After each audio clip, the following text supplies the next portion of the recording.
Eli has 6 fewer marbles than Micah. Micah has 18 marbles. How many marbles does Eli have? Well, because of this key phrase right here, Eli has 6 fewer marbles than Micah. What we're going to do is compare a bigger number to a smaller number and locating its difference. So here we go. Let's reread the question and find out which name has the bigger number of marbles. Eli has 6 fewer marbles than Micah.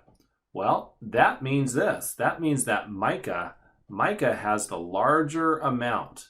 So Micah has the larger number or the bigger number, which means Eli has the smaller amount. So Eli has the smaller amount. The problem also reads this. Micah has 18 marbles. So Micah has 18 marbles. And when we read this first sentence, it reads, Eli has 6 fewer marbles than Micah. So Eli has 6 fewer marbles than Eli. So what are we missing? We're missing Eli's amount. How does this organizer help us? We take Eli's amount plus the 6 fewer. That's going to be equal to 18. So let's go back and read the question. How many marbles does Eli have? Well, there's our equation. What number plus 6 equals 18?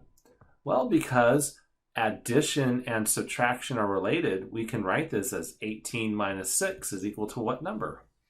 So 18 minus 6, well, what's 8 minus 6? 8 ones minus 6 ones is 2 ones, and we're not subtracting any 10s, so we're going to bring the 10s down for the 12.